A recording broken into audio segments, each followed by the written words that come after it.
Então, boa noite. Na aula de hoje nós iremos falar sobre o controle de risco alimentar, que quando a gente fala, de risco alimentar, a gente pode pensar que é o risco que o alimento traz, mas vai além disso, vai estar relacionado aí com a segurança alimentar, não com a segurança dos alimentos, com a insegurança alimentar e como fazer para controlar tudo isso.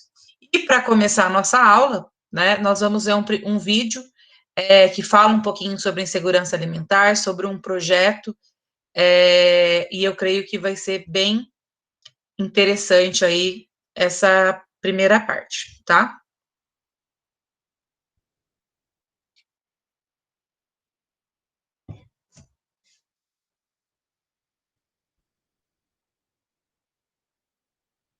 Inclusão, uma realização do projeto CAIS. Para quem ainda não me conhece, meu nome é Henrique, eu sou um dos membros fundadores desse projeto e nesse intervalo curto de hoje, eu vim aqui conversar com vocês sobre um assunto muitíssimo importante e sério, a insegurança alimentar no Brasil.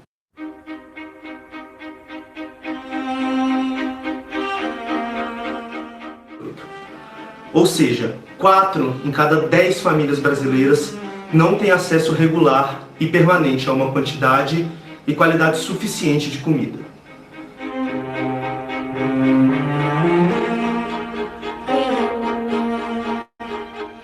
Você sabe o que é segurança alimentar? No dia 17 de setembro de 2020, foi divulgado pelo IBGE a Pesquisa de Orçamentos Familiares, a POF, que fala exatamente sobre esse assunto.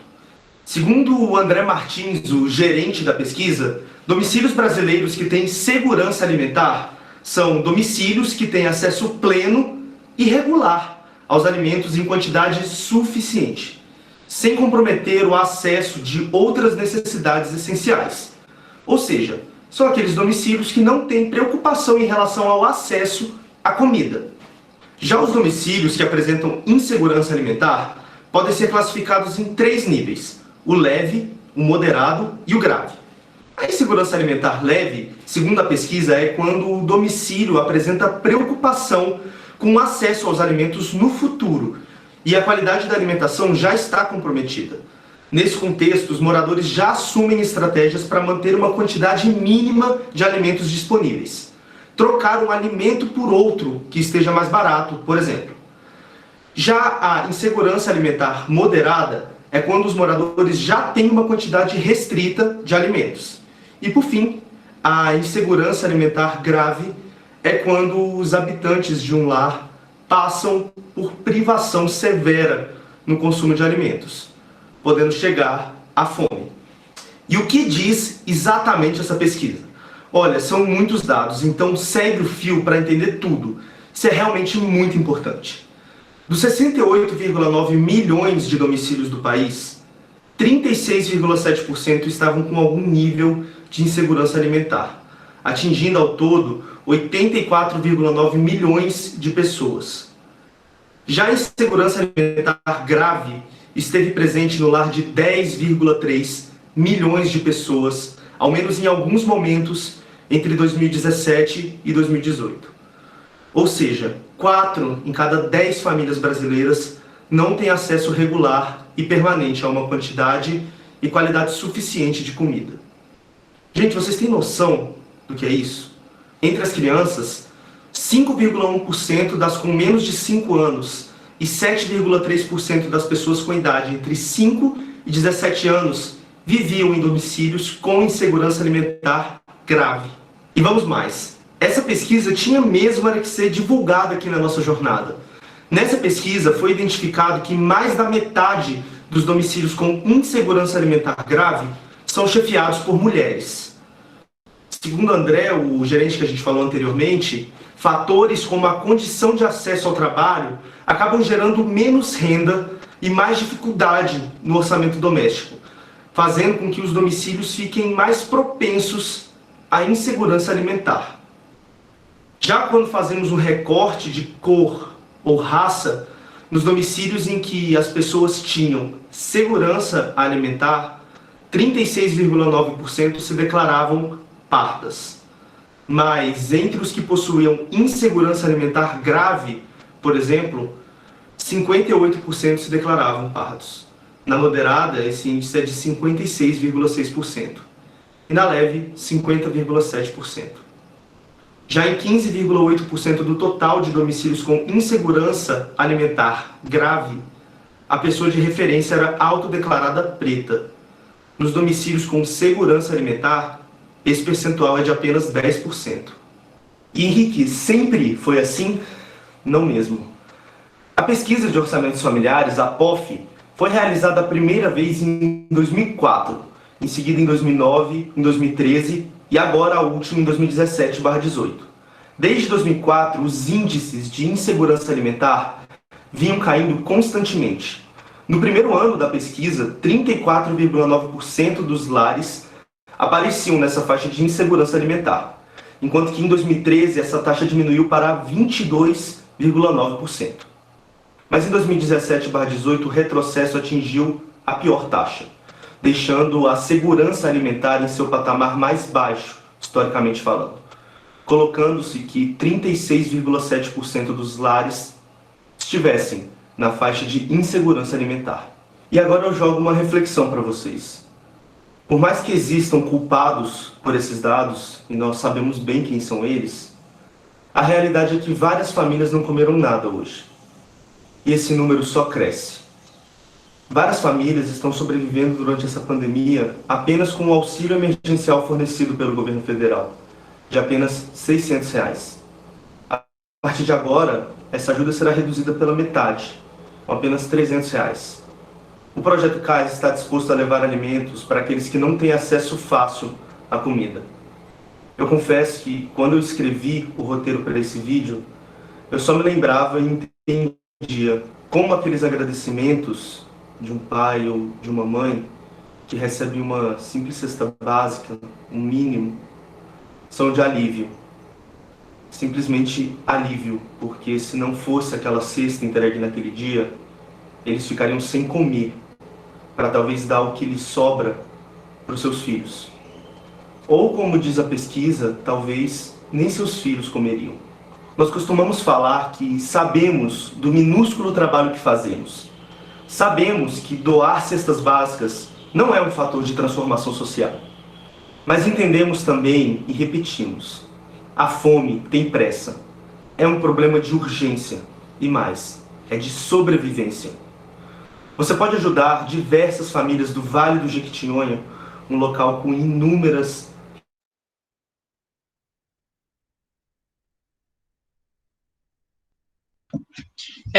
eu achei esse vídeo bem interessante, apesar do final ele fazer ali o apelo das cestas, né? Mas ele traz dados que foram disponibilizados no ano passado, gente. Então é uma coisa muito recente.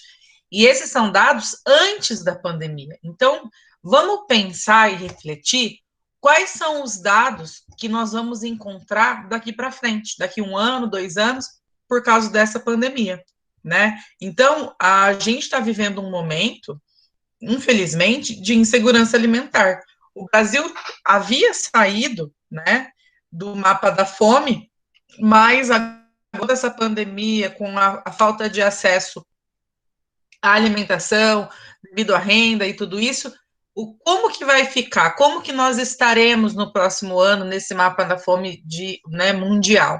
Então, são situações que nós, né, precisamos entender, e porque nós iremos trabalhar em contato com isso, né? Nós estaremos ali próximo a isso, tá?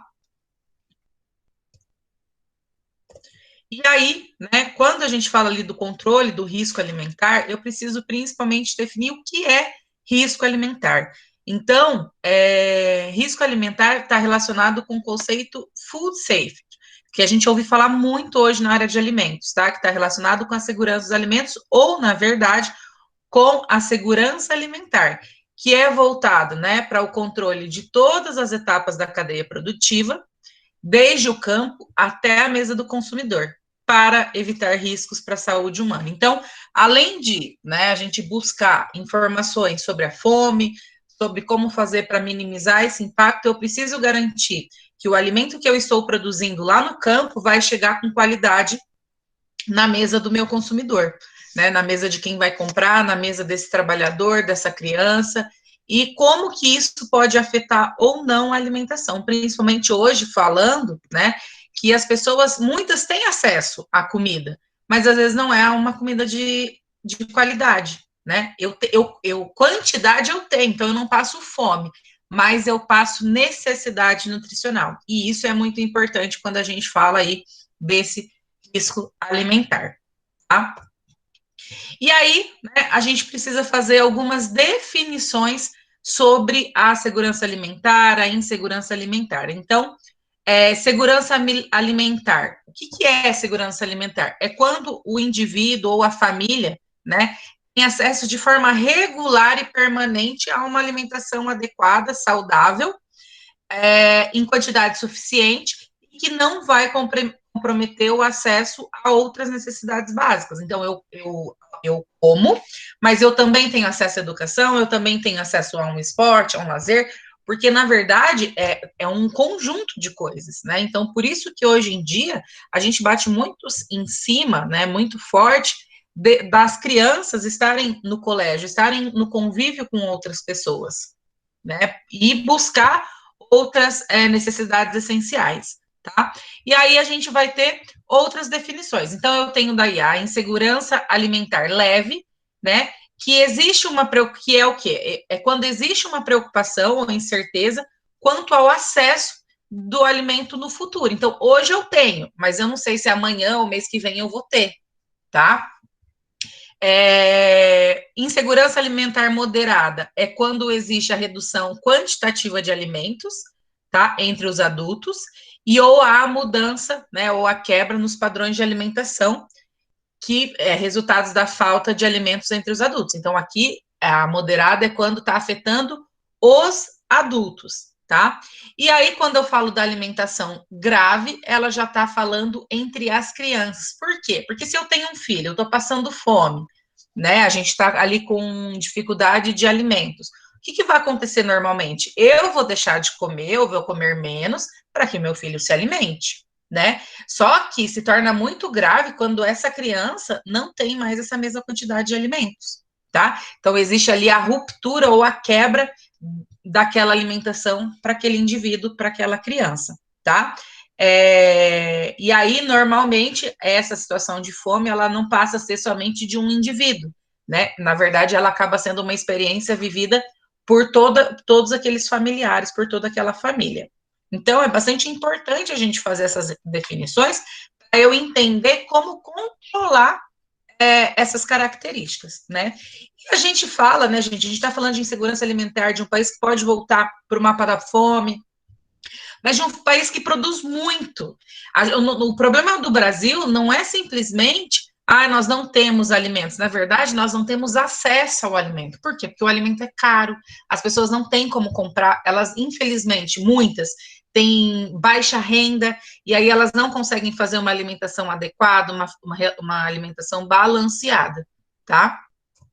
E aí, né, então, a insegurança alimentar, ela tem esse conceito, né? Ela é empregada, esse conceito, quando, então, não existe um acesso regular e permanente a alimentos de qualidade, tá? E em quantidade suficiente, tá? Então, isso é muito importante, é o contrário de segurança alimentar. Então, a gente tem que pensar, né, que a insegurança alimentar não é só a falta, mas principalmente a substituição dos alimentos ricos em nutrientes, uma alimentação saudável, tá? Por alimentos mais baratos, que normalmente são esses que são ricos em farinhas, açúcares, né? Muitas vezes isso acontece por quê? Porque as pessoas não têm acesso financeiro e aí elas acabam comprando esses alimentos para compensar o preço dos alimentos. E aí, né, é muito importante a gente entender essa insegurança alimentar, por quê? Porque a insegurança alimentar, ela não é simplesmente, eu passei fome, mas, na verdade, ela vai gerar danos à saúde daquelas pessoas que estão passando fome. Então, a criança, o adulto, ele vai acabar sendo afetado pela falta de energia, então ele vai perder a energia, porque não está sendo absorvido nutrientes ali necessários para garantir isso. Além disso, pode afetar e afeta a parte cognitiva, física, tá? muitos acabam perdendo a memória, outros vão ter caso de anemia e outros podem ser levados até mesmo à morte, por causa da má alimentação, da desnutrição, tá? E quando eu falo dos quadros de anemia, a anemia, por que é uma coisa que a gente vê bastante estudos, vê bastante diagnóstico, bastante preocupação? Porque ele vai afetar diretamente o sistema imunológico, e afetando o sistema imunológico, ele abre a porta para que aconteça a infecção de outras doenças, né? Principalmente as provocadas por vírus e bactérias. Então, imagina agora, a gente com o sistema imunológico baixo, estou com anemia, por exemplo. A gente está com uma pandemia, que a gente não pode sair de casa, às vezes nem estar ali em contato com as pessoas que moram com a gente, sem máscara, para a gente não ser contaminado, né?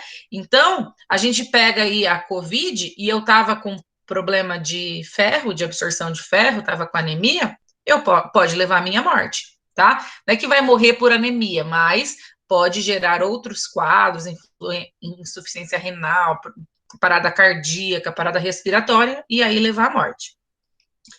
Além disso, né, a anemia e a insegurança alimentar, ela normalmente vai atingir as pessoas, né, de meia idade, e que normalmente tem criança em casa, tá? E tendo isso, vai gerar consequências para o futuro do país. Por que vai gerar consequências para o futuro do país? Porque a criança ela vai estar subnutrida, né, na faixa etária ali de até 5 anos, e aí vai deixar marcas físicas e mentais para o resto da vida. Por isso que muitas vezes, quando a gente conhece uma pessoa que passou uma dificuldade grande com relação à fome, à alimentação, elas são diferentes, gente. Não é que ela é preguiçosa, ela tem uma outra característica pela situação em que ela vive, tá? Por isso que se eu pegar uma criança que estuda num colégio particular, tá? Não estou menosprezando nenhum dos dois casos, mas uma criança que estuda em colégio particular, que tem acesso à alimentação mais balanceada, que, assim, ele come porcaria, não é que ele não come porcaria, ele vai lá no McDonald's sempre, vai, né, porque não necessariamente porcaria, mas que tem um índice calórico muito grande, vai em outros restaurantes que tenha muita gordura, come bastante carboidrato, come bastante lipídio, ele faz isso, né, come bolo, doce, enfim. E aí eu tenho a criança ali que estuda em bairro da periferia, que já tem um acesso mais limitado, que às vezes não tem um pão de manhã para comer, às vezes não tem o leite para comer. E aí, muitas vezes a gente quer colocar essas duas crianças no mesmo patamar, como se elas fossem iguais, gente, e não é, tá? Não é diferente. Eu falo porque, assim, eu dou aula para adolescente, no período da manhã, no polivalente mesmo. E eu tenho alunos ali que têm uma condição financeira melhor e tenho alunos que têm uma condição financeira bem pior. É discrepante a diferença entre um e outro. E não é, ele tem vontade de estudar. Muitos têm vontade de estudar, gente, mas não consegue sair daquele mundinho que estão ali preso, tá? Então, vai influenciar bastante, tá? Vai gerar aí marcas permanentes para o resto da vida dessas crianças também. E além disso, né, pessoas que são mais pobres e são menos educados, não é menos educados de falar obrigado, mas menos educados de ter uma educação, né, acesso à educação verdadeiramente, normalmente são os que são mais afetados pela insegurança alimentar. Então é um ciclo. A pessoa nasce numa família com menos condições, ela acaba ficando nessa família com menos condições, e isso tudo vai afetando o dia a dia dela aí, tá?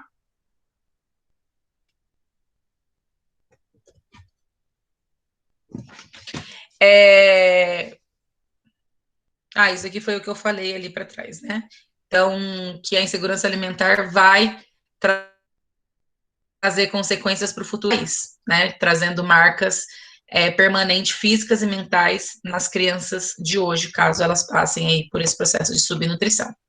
E aí, né, a gente tem que se perguntar quanto ou o que eu preciso comer por dia? Tá? Isso é muito importante a gente pensar. Por quê? Né? Porque eu estou falando que a gente precisa se alimentar, né? E aí eu preciso entender como que a vulnerabilidade vai ser manifesta no Brasil pela quantidade daquilo que a gente se alimenta ou não. E aí, né, o que a gente precisa comer por dia? Como que a gente vai definir isso, tá? Então, na verdade, de forma média, tá? A quantidade de calorias que a gente necessita no nosso organismo, de forma geral, é entre 800 e 1.200 por dia, calorias, tá? Mas esses valores podem ser influenciados para mais ou para menos de acordo com a idade. Então, eu estou na idade adolescente. Adolescente precisa comer mais, gente. Eles têm uma energia diferente. Então, às vezes eu vou ter que equilibrar esses 1.200 para 1.400, né? Qual é o gênero, se é homem ou se é mulher? Quais são suas atividades diárias? Então, é um ciclista. Ele não vai poder comer 800 calorias. Ele vai ter que comer 2.000 para garantir ali o sucesso das suas atividades, tá? E aí sempre pensar que não é somente a quantidade, pensar, eu vou comer 800 calorias. Quando eu falo de caloria, gente, é o conteúdo energético que cada nutriente, macronutriente, vai oferecer ou fornecer para o organismo. Então, por exemplo, eu tenho, né, de macronutrientes, proteínas, carboidratos e gorduras. Tenho 3 macronutrientes, que é o que a gente precisa consumir todos os dias, diariamente, enfim. Dentro desses 3 nutrientes, tá? O carboidrato, ele me oferece 4 quilocalorias, tá? Ou 4 calorias por 100 gramas. O carboidrato é 4, a proteína é 4 e as gorduras são 9, tá? Calorias. Então, vai dar mais, por exemplo, a gordura vai dar mais do que a quantidade de carboidrato, tá? Só que o que acontece? A gordura, ela traz saciedade, ela regula os hormônios, a gente precisa consumir por causa do funcionamento dos nossos neurônios e assim por diante. Então, eu preciso consumir tudo isso. Eu não posso fazer uma alimentação só à base de proteína, tá? Por que não? Proteína é super importante, é o que normalmente a gente usa para criar músculo e etc. Mas se a gente comer muito, só proteína também, uma hora nós vamos engordar, se esse é o medo, ou se essa é a preocupação. Mas, por exemplo, para o cérebro funcionar, eu preciso consumir carboidrato, para ele pensar, para ele ter energia. E para os neurônios, né, trabalharem certinho, mandarem os impulsos nervosos, eu preciso consumir gordura. Então, não é simplesmente o quanto que a gente precisa consumir, mas é o que nós precisamos consumir. E isso precisa ser o quê? Equilibrado de acordo com a alimentação e com as atividades, a idade, com o indivíduo, né?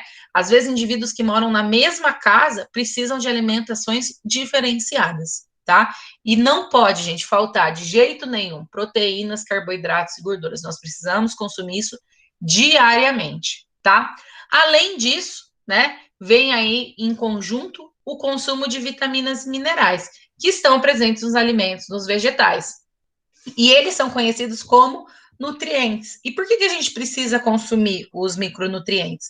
Porque eles são importantes para a regulação metabólica do organismo, para que o organismo consiga absorver a proteína, o carboidrato, as gorduras, para que ele consiga absorver a quantidade necessária, para que ele faça ali o processo de metabolismo, para que a gente não tenha anemia, para que não aconteça queda de cabelo e outros problemas de saúde. Por quê?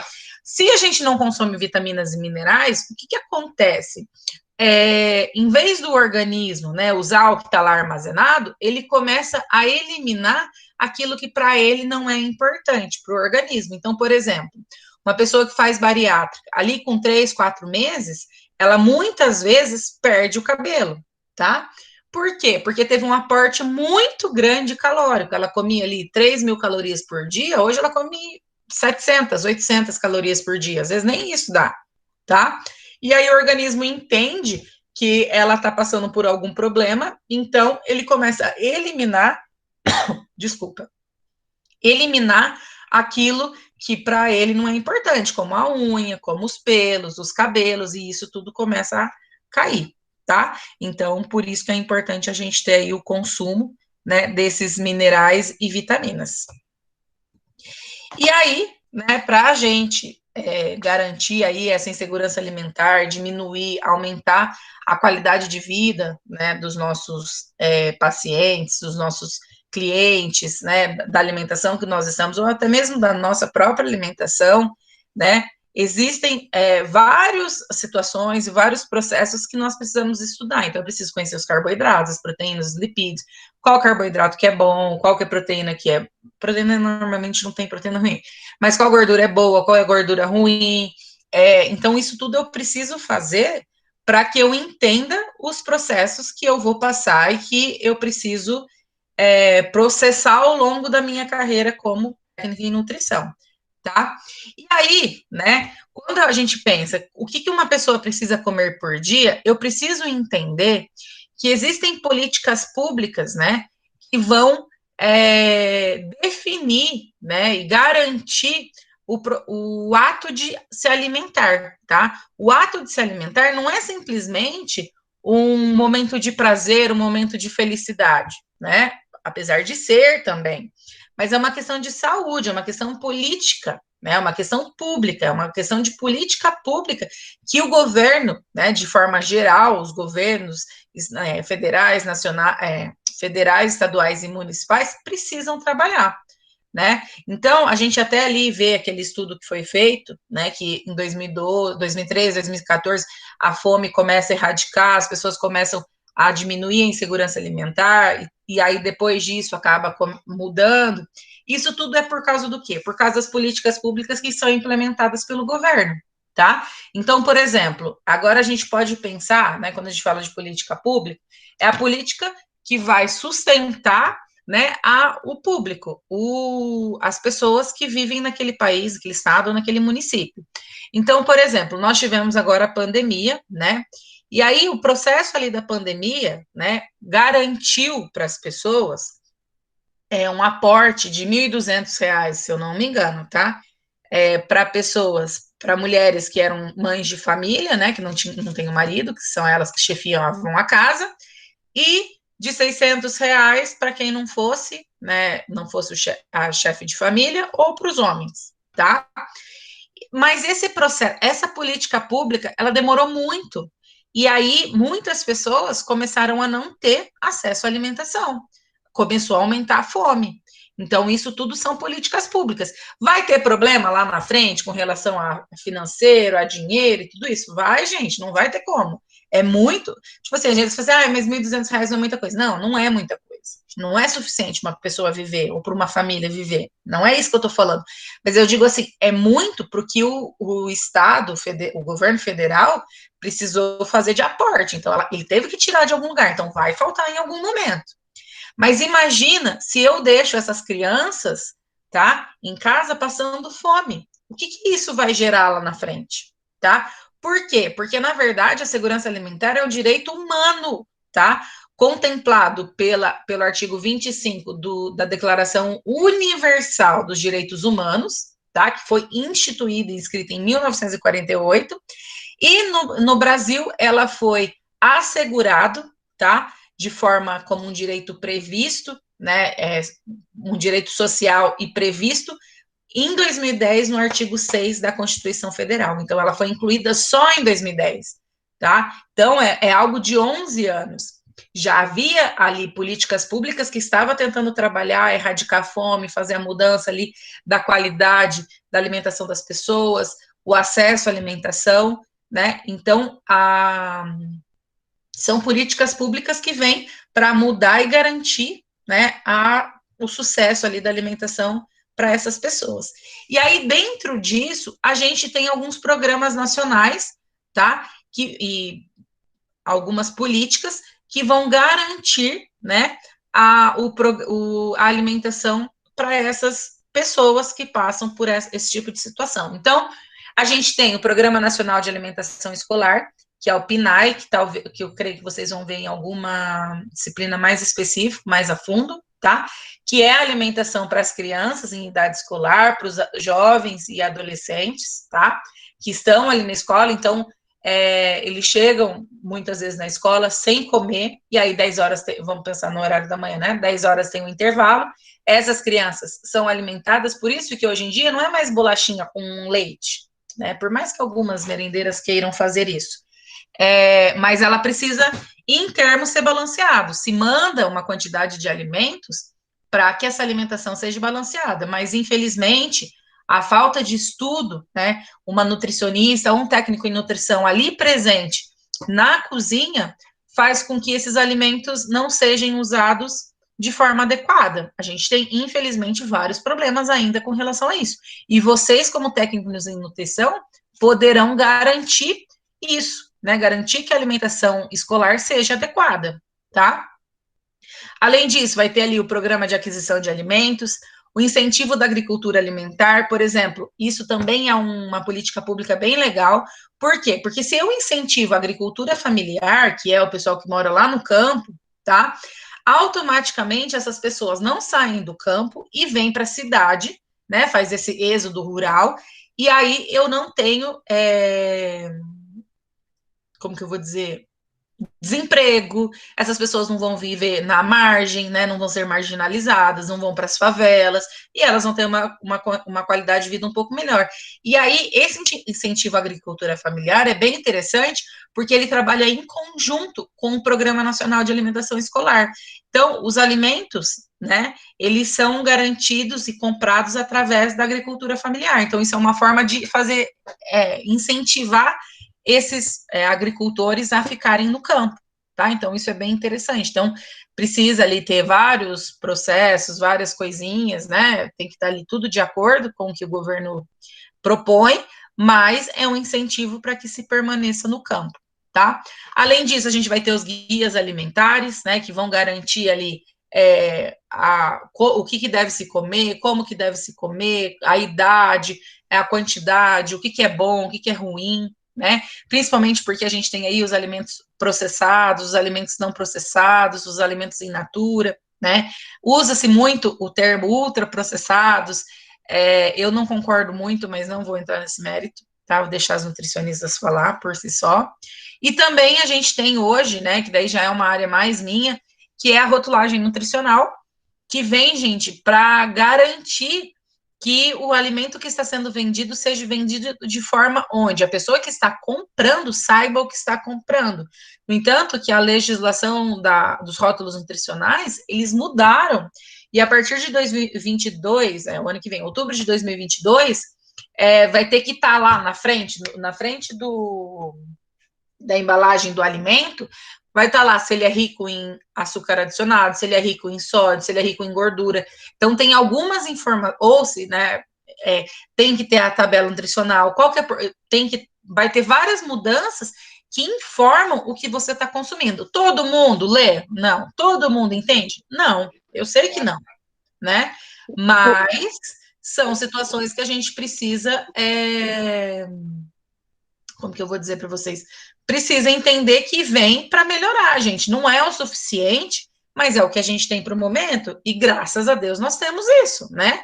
Por quê? Porque isso vai garantir direitos, vai garantir acesso à informação, que é um dos maiores problemas que a gente tem quando a gente fala aí dessas políticas públicas. A gente sabe que a segurança alimentar é um direito humano, tá? Tanto contemplado pela Declaração dos Direitos Humanos, como também da Constituição Federal do nosso país. Porém, muitos não têm esse acesso, não têm acesso à segurança alimentar. E como ter acesso? E aí vem os programas que muitas vezes, até eu mesmo, muitas vezes a gente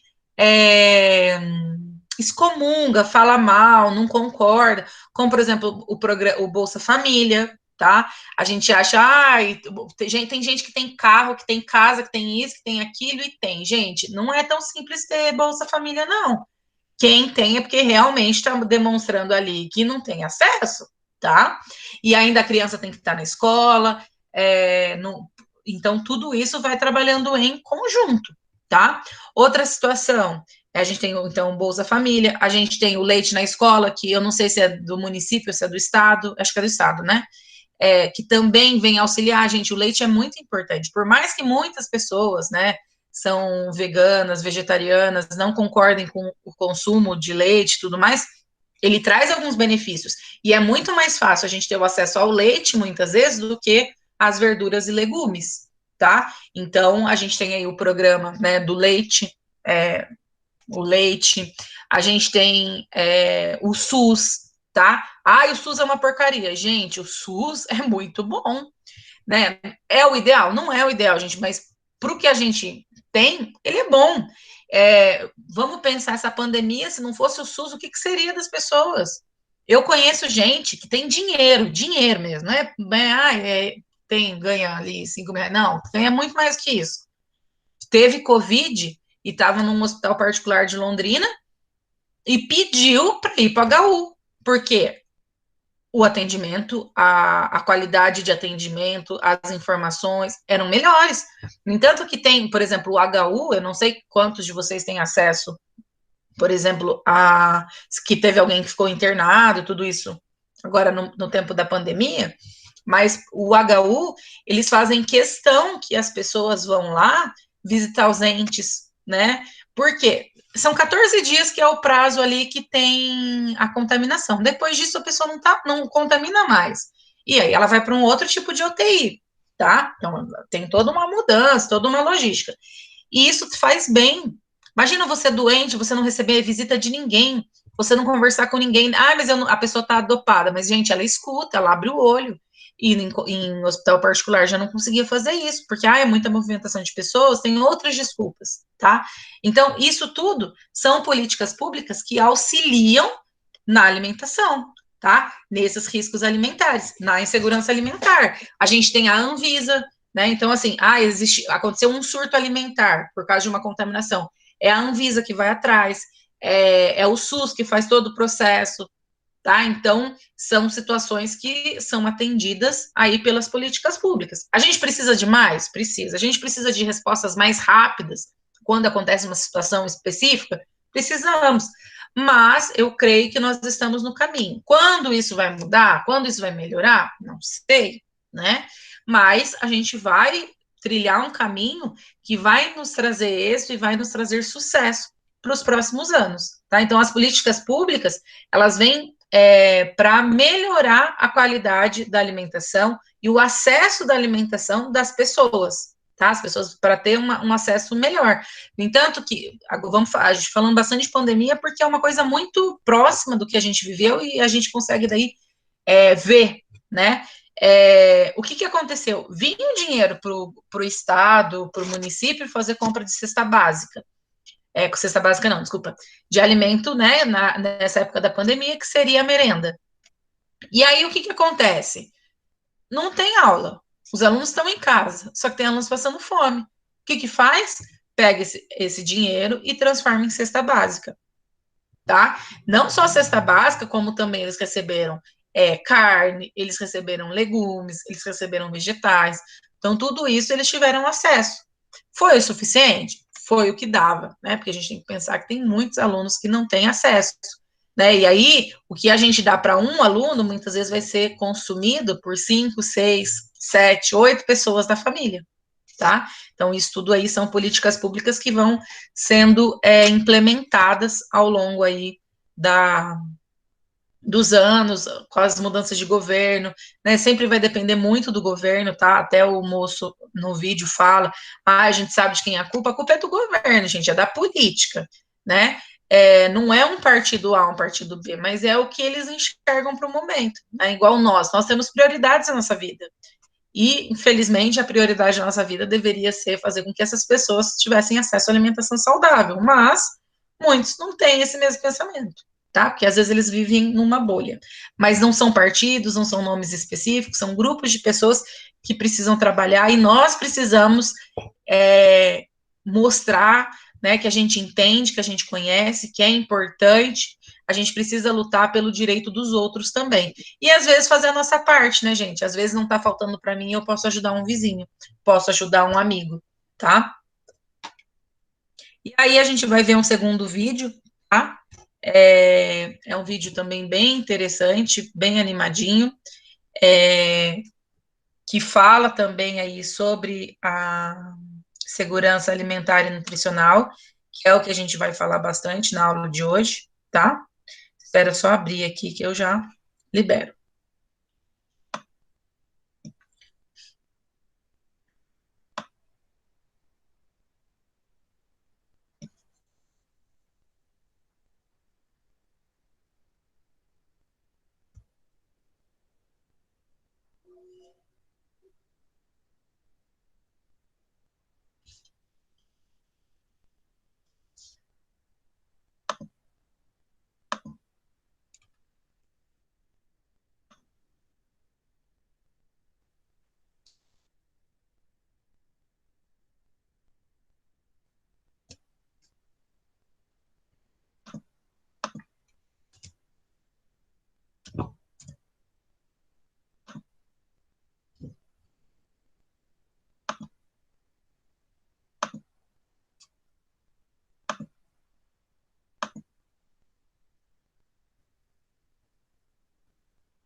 direito humano? Para assegurar o direito humano à alimentação adequada, foi criada a Política Nacional de Segurança Alimentar e Nutricional, que Calma aí, estimula gente, novas e formas de travou. produção e de hábitos de consumo em toda a população, apoiando ações de educação alimentar e nutricional, incentivando a produção.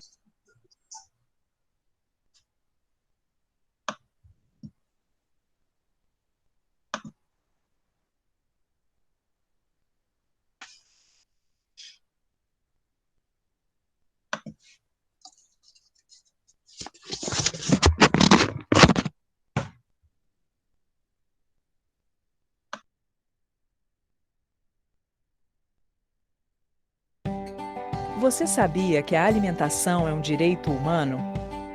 Para assegurar o direito humano à alimentação adequada, foi criada a Política Nacional de Segurança Alimentar e Nutricional, que estimula novas formas de produção e de hábitos de consumo em toda a população, apoiando ações de educação alimentar e nutricional, incentivando a produção agroecológica e a agricultura familiar e favorecendo o acesso da população a alimentos adequados e saudáveis.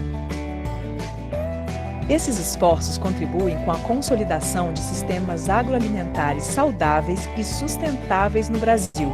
Se você compartilha desse ideal, precisa conhecer o marco de referência de educação alimentar e nutricional para as políticas públicas e a modalidade compra institucional do Programa de Aquisição de Alimentos.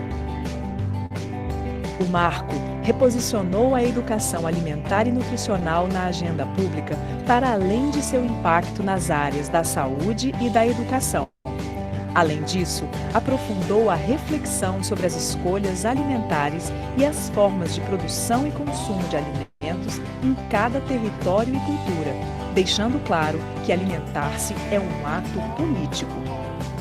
A modalidade compra institucional abriu a possibilidade das compras públicas acontecerem diretamente da agricultura familiar, fortalecendo a produção e o consumo de alimentos saudáveis e as ações educativas nos territórios.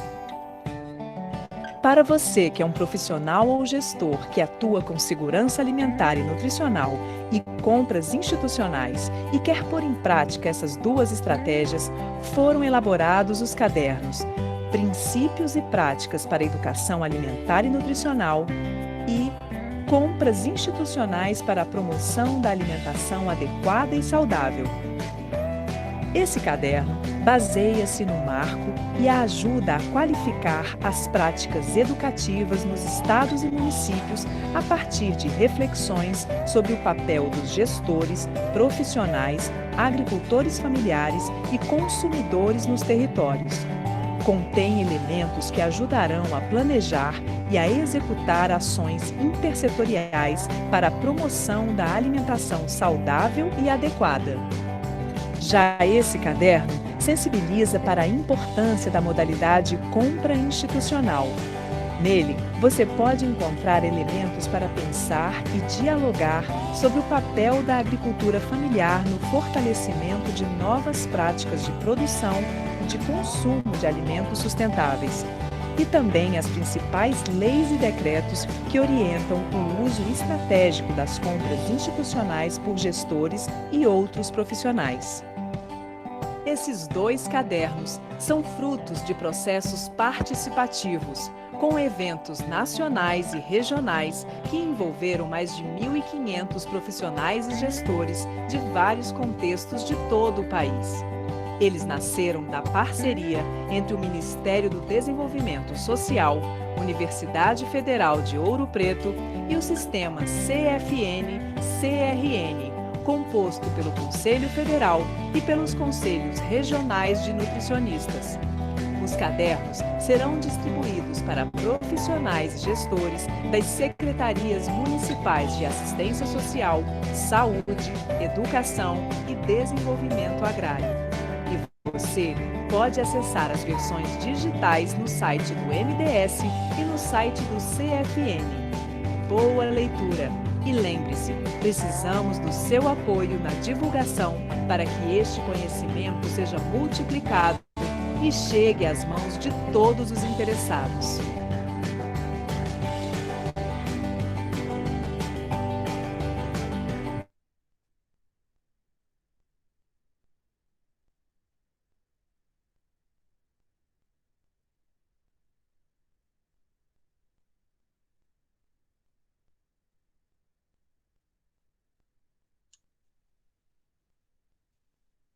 Então, gente, a gente vai vendo aí que é uma junção de várias coisas, né, que vão trazer respostas e soluções para aquilo que a gente tem passado, tá? Então, ainda, né, falando sobre isso, a gente vai falar um pouquinho sobre os alimentos e a pandemia, o que a pandemia trouxe, né? E aí é muito importante a gente entender, né, e gravar isso, tá? Decorar que seja, que a falta de alimentos, ela vai trazer esses impactos para a saúde, ela vai enfraquecer o corpo, pode trazer prejuízos mentais, físicos e aumentar aí a probabilidade de doenças, né? E o que torna normalmente a camada mais pobre da população vulnerável à Covid. Não quer dizer que só essas pessoas que vão pegar Covid, né? Mas quer dizer que essas pessoas estão mais propensas a problemas mais sérios se elas pegarem a Covid. E aí, né, a pandemia, né, mostrou para nós nesse momento, né, nesse tempo, que a gente vive um país, a gente está num país, é que eu falei bastante já, né, da pandemia, mas a gente está num momento bem crítico, né, devido à pandemia, muitas pessoas foram mandadas embora, muitas pessoas perderam poder aquisitivo, né, pessoas que trabalhavam informalmente, muitas vezes tiveram que deixar de trabalhar informalmente. Muitos aqui podem trabalhar dessa forma, trabalha de segunda a sexta, a sábado, que seja, 8 horas por dia, das 8 às 6, né? E aí, nos finais de semana, faz bico em restaurante, faz bico em hotel, faz bico na casa de uma pessoa. Só que hoje em dia não tem mais isso. Agora que voltou, né, a funcionar praticamente tudo, né? Muitas coisas, por exemplo, que se alguém trabalhava em cinema, não, pelo menos em Londrina, não abriu ainda. Então, a pandemia, ela trouxe consequências muito sérias. E aí, consequentemente, a gente acaba tendo problemas aí na saúde, né? A gente acaba tendo falta de acesso a essa alimentação, falta de acesso à alimentação saudável, tem a produção daí normalmente mais escassa, né? Isso, consequentemente, faz com que aumente o custo da alimentação, tá? Se eu tenho menos alimentos disponíveis no mercado, vai, em termos, aumentar a procura e, consequentemente, vai aumentar o preço, tá? Que se chama, por exemplo, a lei da oferta e da demanda. Eu tenho muito e não tenho procura, eu abaixo o preço. Agora, também acontece ao contrário. Eu tenho mais ou menos, mas eu tenho muita procura. O que acontece? Aumenta o preço. Que, por exemplo, quando aconteceu, falou que ia fechar tudo lá o ano passado, dia 16, 20 de março, o que as pessoas fizeram? Correram para o supermercado, gente, estocaram papel higiênico, estocaram isso, estocaram aquilo, estocaram alimento, e aí você chegava no mercado, estava tudo muito caro, né? Então, isso tudo traz consequências muito sérias, né? Não somente para a saúde com relação aos alimentos, mas para a saúde como um todo, porque daí isso vai influenciar no nosso estresse, na nossa saúde mental, né, na depressão. Então, isso tudo vai influenciar aí o nosso dia a dia, tá? Então, é muito importante a gente entender, né, que a pandemia, ela não só essa pandemia, mas qualquer outra pandemia que possa vir a acontecer, ela traz prejuízos para a saúde graves que muitas vezes a gente vai demorar anos para conseguir resolver, tá? Então, por isso que é muito importante a gente entender os impactos que a pandemia traz, e principalmente pela falta e pela perca, né, do poder aquisitivo das pessoas. Então, isso também é um ponto muito sério quando a gente fala aí da pandemia. E aí, né, como a gente falou das políticas públicas, a gente falou da pandemia, a pandemia, ela vem e afeta diretamente, né, as políticas públicas de segurança alimentar. E aí houve uma pesquisa feita pela Unicamp, tá, E aí eu queria que vocês vissem, esse é um videozinho um pouquinho mais comprido do que os outros, tá? Mas é que são pessoas que estão falando, tipo assim, por que ela fica passando vídeo e tudo isso?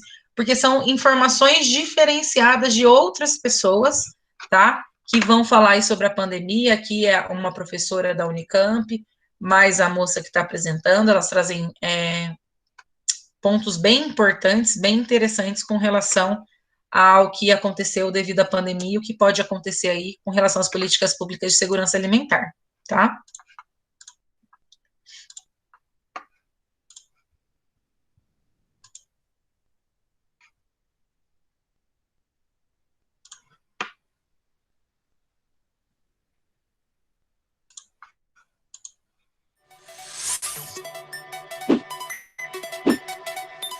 Estudos realizados pelo NEPA, Núcleo de Estudos e Pesquisas em Alimentação da Unicamp, investigam como a pandemia do novo coronavírus vem afetando programas e políticas públicas de segurança alimentar.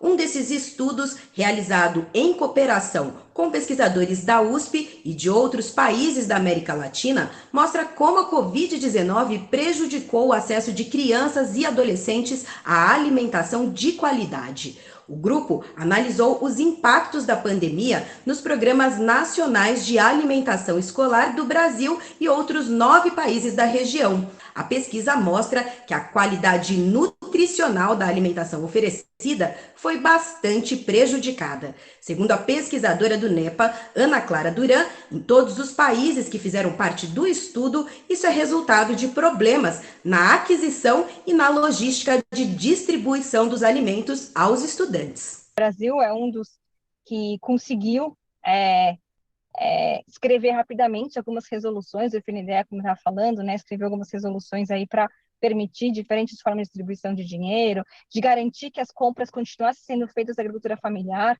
Vários municípios foram se readequando para conseguir continuar cumprindo aí as normas do programa. Então, só são boas notícias? Não. Tem muitos municípios que não conseguiram, muitos estados que fizeram algumas. Então, São Paulo é um deles, né? Que, em princípio, só ia transferir dinheiro para crianças que estavam cadastradas no Bolsa Família, por exemplo, só que o PNAE é um programa universal, diferentemente do Bolsa Família, que é um programa focalizado. Então, todas as crianças matriculadas em escolas públicas e adolescentes, enfim, tenham direito. O NEPA também vem coordenando um estudo na cidade de Campinas, onde mais de 1/3 da população já vivia em insegurança alimentar, mesmo antes da pandemia. O objetivo é analisar como as famílias cadastradas no programa Nutrir Campinas estão utilizando os cerca de R$ 98 que recebem por mês da prefeitura através de uma espécie de vale alimentação. O número de famílias atendidas saltou de 6 para 26 mil depois da pandemia. A NEPA teve acesso aí aos dados dos beneficiários, características socioeconômicas e demográficas dos beneficiários da cidade, onde eles moram e tal.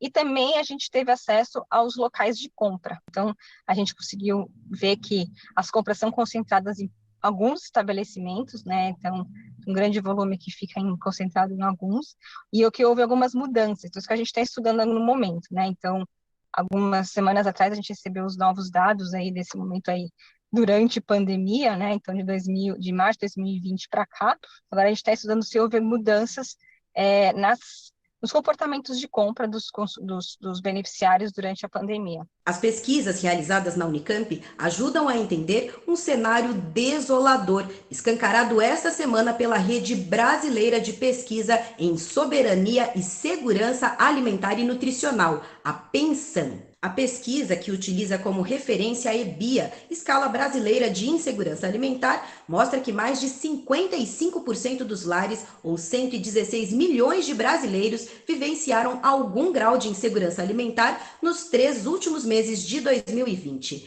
É o retrato mais atual da fome no país. Se entre 2004 e 2014 diversos indicadores colaboraram para que o país saísse desse mapa, dados trazidos pela Pesquisa de Orçamentos Familiares de 2017 e 2018, por exemplo, já mostravam piora da situação. Segundo Ana Clara, enquanto os avanços do passado foram fruto direto dos investimentos em políticas sociais, especialmente as de transferência de renda como Bolsa Família, os retrocessos recentes refletem os sucessivos cortes feitos em programas do tipo nos últimos anos. Segurança alimentar, ela está diretamente relacionada com o acesso à renda. Então, se cai a renda, aumenta a fome, aumenta a segurança alimentar e nutricional. Então, até por meio daí, a gente já pode inferir que, com certeza, esses números aumentaram. E se, enfim, infelizmente, a gente não está vendo muitas ações efetivas para reverter isso, vai piorar ainda mais, infelizmente, porque o auxílio emergencial não é de 150 a 250 reais, 350 reais, né, o máximo para uma mulher que é chefe de família, não é suficiente aí para suprir todas as necessidades alimentares de uma família. Para o economista Walter Bellick, ao insistir na agenda de corte de gastos e ajuste fiscal durante o pior momento da crise sanitária do coronavírus, o governo brasileiro vai na contramão do mundo. A palavra é austericídio, né? Então, é um suicídio do ponto de vista econômico, você cortar gasto numa situação de depressão e recessão. Eu vejo essa política de austeridade com muita preocupação, porque é uma política de curto prazo que pretende pagar aos credores, que pretende remunerar ao mercado financeiro quantias bastante altas, mas que deixa o planejamento de um projeto de país para segundo plano. Segundo o professor, se o Brasil tivesse uma melhor gestão dos estoques reguladores de alimentos, um aumento tão grande no preço de itens como o arroz, por exemplo, poderia ter sido evitado. Há uma recomendação por parte da FAO, da Organização das Nações Unidas, de que os países devem manter 30% dos alimentos sob estoque regulador. 30% de toda a produção de arroz seria, vamos pensar em 4 meses ou 3 meses, 3 a 4 meses de consumo de arroz, que é o necessário para você esperar a entrada de uma nova safra e poder estabilizar os preços novamente. Então, 30% a 40%, 3 a 4 meses que você teria que fazer isso. O Brasil tinha, quando estourou a crise, 10 dias de estoque de arroz. A China mantém mais de 1 ano de estoque regulador de arroz. E a China vem comprando. Né? Então, para que serve esse estoque regulador? Não só para intervir no mercado, mas também para praticar determinadas políticas de fornecimento para programas sociais. Os aumentos de preço é só um pedacinho da história, né? Na verdade, as pessoas que não estão tendo aí todo o suporte social para que elas possam comprar alimento, e esse aumento de preço não é um aumento de preço orgânico, não é um aumento de preço que aconteceu simplesmente porque, sei lá, houve muita chuva no sul e não teve a produção de arroz, não. Foi um aumento de preço ocasionado por uma falta de manejo político da produção e da compra, da oferta, da demanda de arroz no país, né? Então, em resumo, as pessoas, as mais vulneráveis, estão em situação de segurança alimentar e nutricional por falta de apoio do Estado, das diferentes formas. E se percebe que o custo de você manter uma situação de fome, há uma gradação aí de cada tanto por cento de pessoas que estão em situação de desnutrição, quanto por cento se perde em relação ao PIB, né? Então, como agora virou já até um chavão, muita gente repete isso daí, investir no combate à fome não é gasto, é investimento, né? Não é gasto, na verdade você está recuperando o potencial que o país tem e que poderia se colocar lá para frente.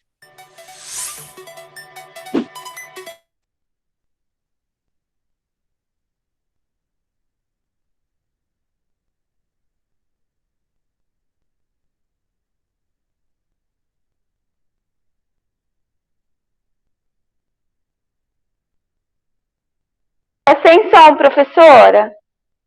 Who is that person? Is it you?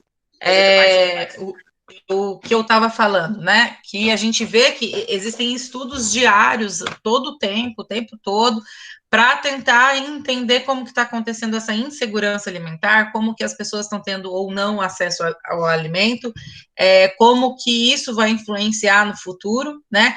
E o legal ali é o que ele fala no final, que a erradicação da fome não é gasto, né? Na verdade, é um investimento. Por quê? Porque se a gente investe nas pessoas, elas vão automaticamente ter situações como elas vão aprender mais, vão ser mais criativas, vão trazer mais soluções, vão estar mais disponíveis e dispostas ao trabalho, tá? E isso tudo vai influenciar porque elas vão ganhar mais dinheiro, vai ter mais dinheiro daí girando na economia, e isso, consequentemente, aumenta o PIB e vai trazer benefícios aí para o país, né? Outro ponto interessante também, que fala bastante ali no fim, é sobre o que a China faz, que é guardar alimentos, né? Que se caso, né? Então, assim, imagina quando ele coloca ali, acho que era 10 dias, né? Que o Brasil tinha, né? Para garantir ali o sustento com relação ao arroz.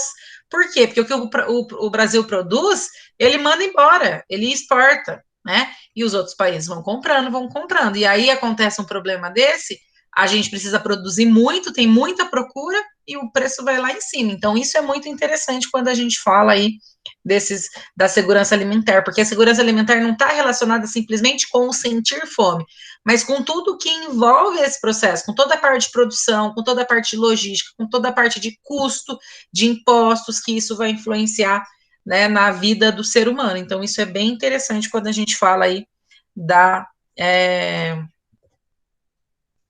insegurança alimentar, né? Então, quando eu falo de insegurança alimentar, eu vou ter algumas consequências devido a essa insegurança. Então, vão trazer vários problemas, né? Então, normalmente, né, a criança ela tem ali o aporte dos nutrientes necessários para sua sobrevivência.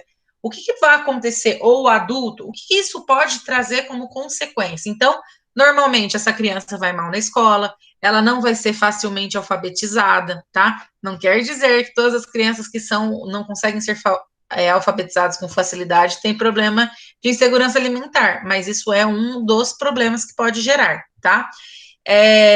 Normalmente, as crianças que têm baixo absorção, né, calórico-proteica, que não consome as calorias e as proteínas necessárias ali para o seu desenvolvimento, normalmente elas acabam tendo a capacidade cognitiva incompleta, ela acaba tendo problemas no seu cognitivo, aí muitas vezes ela gera transtornos, gera falta de aprendizado, acaba não tendo concentração para estudar, tá? Então, isso tudo pode acontecer. E, gente, não é simplesmente, ela não come, às vezes ela come, mas ela não come adequado. Quando eu falo de segurança alimentar, é a fome, mas também é a alimentação saudável, tá? Eu me alimento, mas eu preciso me alimentar de maneira saudável. Além disso, né, a gente precisa entender que uma criança até os 5 anos, né, de vida, ela está ali no seu mais alto desenvolvimento neurocerebral. E isso vai influenciar em tudo. Então, normalmente, a criança tem uma alimentação adequada, tem ali todas as suas necessidades básicas atendidas, acesso à educação, acesso e contato com os pais. Tudo isso, né, quando ela está com tudo isso, ela é uma criança totalmente diferente, desenvolvida, alegre, né, quando essa criança já não tem essa mesma qualidade de vida, ela começa a ficar mais apática, mais preguiçosa, ela tem maiores crises, ela vai ter ali situações, ela vai acabar se tornando menos criativa, menos intelectual, tá? E às vezes crianças que teriam um poder ali de criatividade intelectual muito bom, muito alto, tá? E muitas vezes são danos irreversíveis, que a gente não consegue reverter se com 7 anos ela começar a se alimentar direito, tá? E aí, consequentemente, o que acontece? A gente vai ter, no futuro, pessoas e trabalhadores, né, de uma geração que normalmente eles vão ser mais fracos, tá? Tanto fisicamente, como psicologicamente ou mentalmente, né? Eles acabam se tornando menos criativos e muitas vezes eles acabam sendo menos menos intelectuais, tá? Não nerds, mas que tenham capacidade intelectual aí menor também, tá?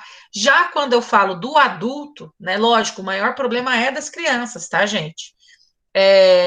Mas quando eu falo do adulto, o que que acontece? Quando há um comprometimento, né? Quando ele não consegue fazer o aporte ali calórico, proteico necessário no dia a dia, o que que vai acontecer?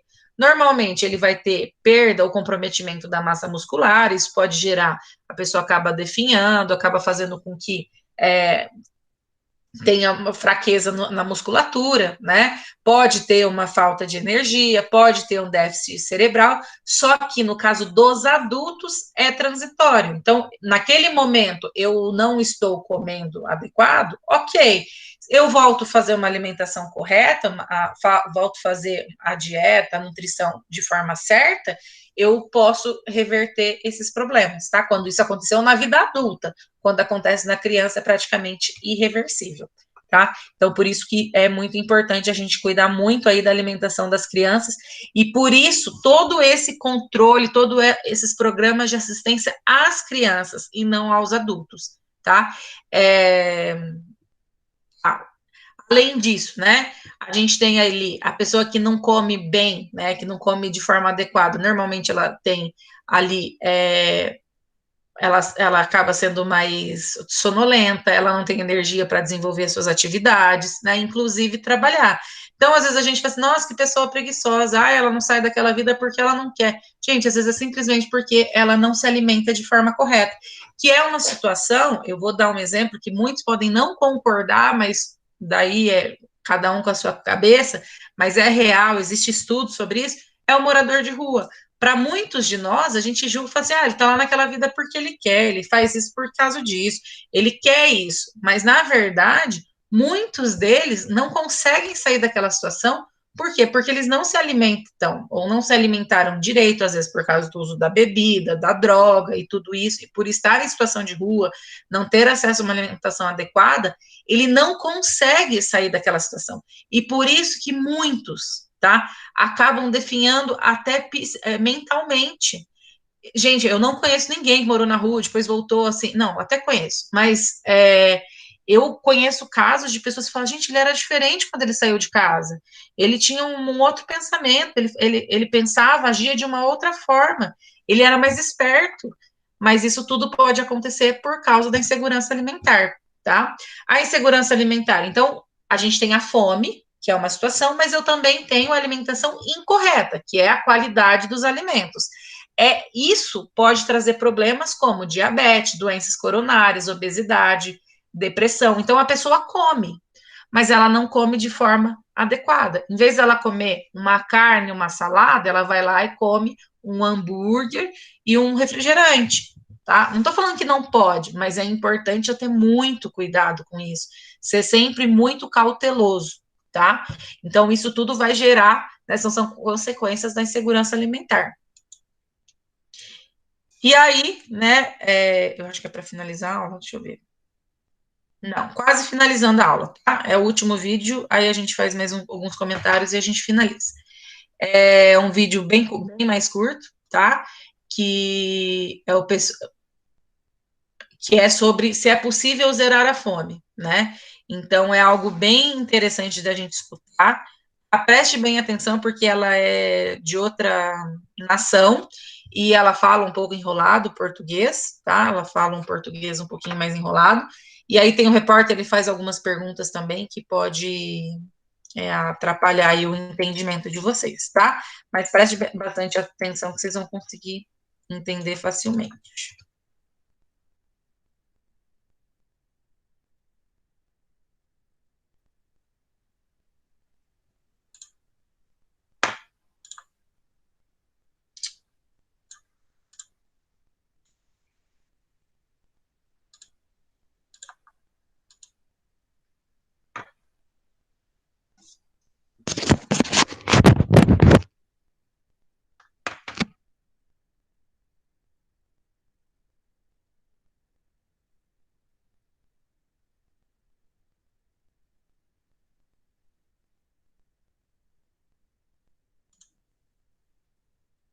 Dobrar os nossos esforços Nós temos que, na verdade,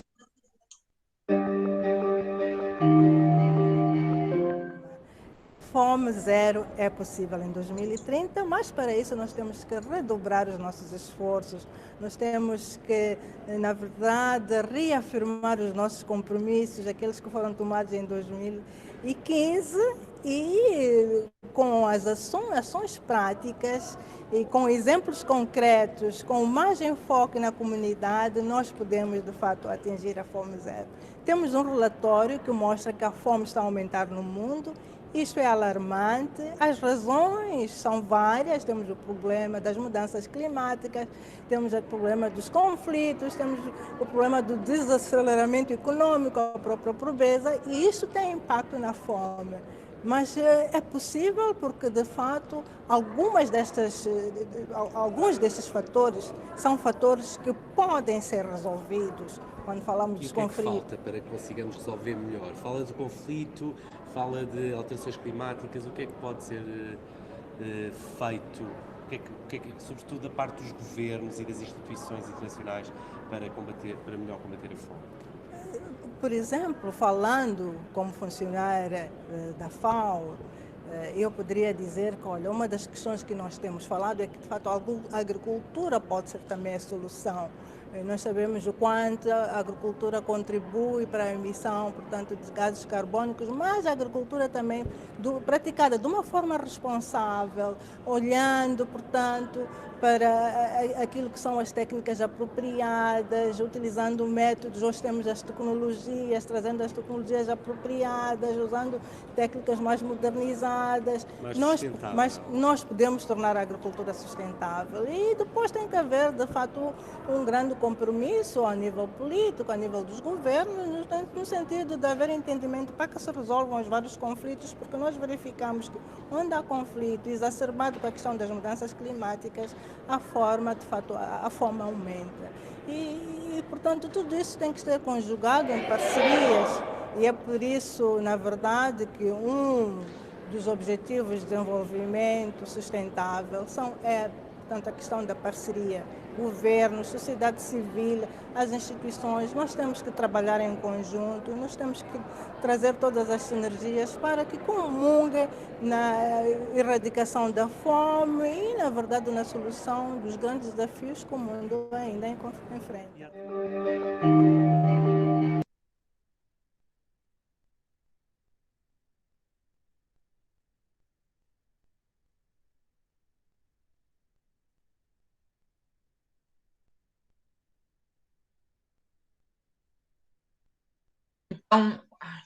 Então aí ela fala, né, que é possível sim erradicar a fome ou zerar a fome, né, até 2030. A gente tem 9 anos para isso, mas não é fácil. A gente precisa de algumas coisas, como as políticas públicas, como garantir, né, que o governo trabalhe em favor disso, tá?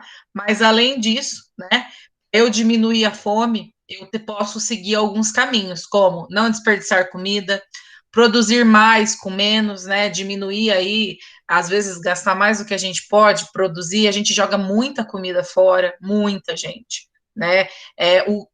Não só a gente joga comida fora do que está pronto, mas também o Brasil ele vai ter aí percas em torno de 35% a 40% do que se produz vai para o lixo. É muita coisa, né? Eu já falei disso. Tem gente passando fome e as pessoas estão jogando fora comida, tá? Além disso, adotar uma dieta mais saudável e sustentável e defender a fome zero. Então, a gente tem como, sim, né, controlar o risco alimentar, a insegurança alimentar, através de políticas públicas, através da conscientização, através da educação alimentar, que vocês vão poder trabalhar com isso a partir do momento que vocês se formarem, tá? E aí aqui tem alguns artigos, tá, que eu vou deixar disponível para vocês junto com o material, para vocês acessarem, né, e lerem, né, alguns outros artigos e terem outras informações para aqueles que desejarem, tá? Eu queria saber se vocês têm alguma